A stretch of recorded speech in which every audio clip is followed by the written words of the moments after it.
धाकड़ खबर, बेखौफजुमा बेबाक अंदाज। धाकड़ खबर के न्यूज़ रूम से मैं आपके साथ हूं अकरम रईस खान। एक जमाना था कि कुछ भी हो जाए लोग कहते थे चलो दिल्ली। जैसे आज सोशल मीडिया का ज़माना है, आप लोग आसानी से पोस्टर बैनर बनाकर फोटो वोटो चिपकाकर खुद ही डाल देते हैं। पहले ऐसा नहीं होता था।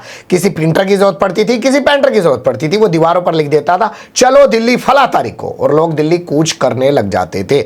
या आंदोलन चलाया जाता था कि चलो संसद, तो लोग संसद की ओर कूच करने लग जाते थे और बड़ी आसानी से प्रधानमंत्री आवास में जाकर प्रधानमंत्री से मिल लेते थे, गृह मंत्रालय में जाकर गृह मंत्री से मिल लेते थे। लेकिन जब से 56 इंच का सीना फुलाकर संस्कारी सत्ता में बैठे हैं, तब से संसद के अंदर भी नहीं बोलने दिया जा रहा।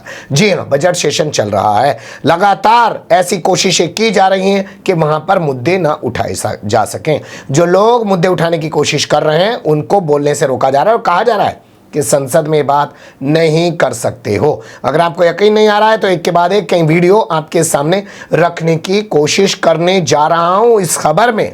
और सोचिएगा कि जो ये रात दिन संविधान को नमन कर रहे थे, रात दिन संसद की दहलीज को चूम रहे थे, सबके साथ सबके विकास की बातें कर रहे थे, उनके दौर में आज भारत के लोकतंत्र को क्या बनाकर रख दिया गया है। सुन लीजिए अभिषेक बनर्जी को।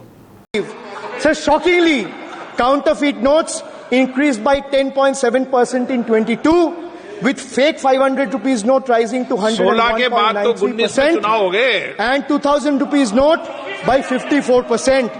Sadly, 130 fellow Indians lost their lives due to heat and the strain of standing in long queues, falling victim to this eccentric decision. That's why we say E for eccentric. Now I come to the last letter. Sir, T. माननीय T सदस्य for please. tragedy. माननीय Sir, सदस्य T for tragedy. माननीय सदस्य आप वर्तमान budget पे बोले 2016 के बाद तो 2019 सर मैं जवाहरलाल नेहरू का बात तो लोग बोलेगा, सर जवाहरलाल नेहरू का बात तो लोग बोलेगा। कोई 60 साल पहले जवाहरलाल नेहरू का बात करेगा, दूसरे नेताओं का बात करेगा, तब आप कुछ नहीं बोलेंगे। सब बोलते मैं हैं। 5 साल पहले का डिमोनेटाइजेशन का बात सब बोलते करूंगा तो आप कहेंगे भाई वर्तमान इशू पे बोलिए। बजट सर पे। ये बजट पे। पक्षपात नहीं चलेगा सर। बजट पे मैं बजट पे ही बोल रहा हूँ। जब बिप्लब देव बोल रहा था तब 100 साल पुराना बात कर रहा था, 50 साल पुराने इमरजेंसी का बात कर रहा था, तब आप चुप थे। और अब मैं डिमोनेटाइजेशन का बात कर रहा हूँ, आपको चुप रहे। वाह सर वाह। बोलिए अपनी बात पे। D for tragedy. Mamata Banerjee के भतीजे हैं और ममता बनर्जी पश्चिम बंगाल की मुख्यमंत्री हैं। नोटबंदी पर बोलने लगे तो लोकसभा स्पीकर का संस्कार जाग गया। लोकसभा स्पीकर दूसरी बार बनाए गए ओम बिरला राजस्थान से आते हैं, कह रहे हैं नोटबंदी पुराना हो गया है, 2016 का मामला है, 2019 का चुनाव भी बीत चुका है, अब क्यों उसकी बात कर रहे हो। तो अभिषेक बनर्जी ने बहुत करारा जवाब दिया। टीएमसी के नेताओं ने, सांसदों ने करारा जवाब दिया कि 60 साल पुराने नेहरू पर क्यों बात करने लग जाते हो। लेकिन कहते हैं ना कि बेशर्मी तेरा आसरा। अब इससे भी बड़ी एक तस्वीर आपके सामने दिखा रहा हूं जो बता रहे हैं राहुल गांधी। किसान के वो लीडर्स हैं जी, तो यहाँ परमिशन दे दी थी पर शायद अंदर नहीं आने दे रहे, तो वहाँ जाके बाहर जाके मिल लेंगे। सर आपको लगता है क्या वजह किसान को ऐसा हो सकता है? एक फार्मर्स है शायद आज के हिंदुस्तान में किसान को पार्लियामेंट में आने नहीं देते, क्या करें। और आपको सर यही समस्या है। सुन लिया, कार में बैठते हुए राहुल गांधी ने बताया कि हमारे पास परमिशन थी, किसान आना चाहते थे।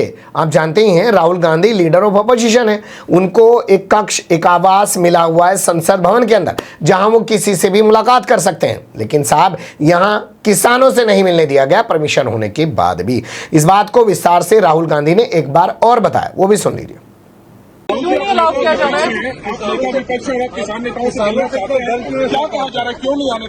कोई कारण तो उनको पूछना पड़ेगा। हमने यहाँ इनवाइट किया था अपने ऑफिस में मिलने के लिए, तो यहाँ कहा गया है कि उनको अंदर नहीं आने देंगे, शायद क्योंकि वो किसान है इसलिए यहाँ अंदर अलाउ नहीं कर रहे हैं, तो बाहर मिल लेंगे।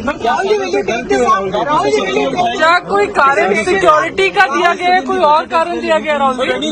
कोई रीजन बता है क्या वजह किसान कैसे, कोई वजह आपको बताई गई? ये आप प्राइम मिनिस्टर से पूछिए।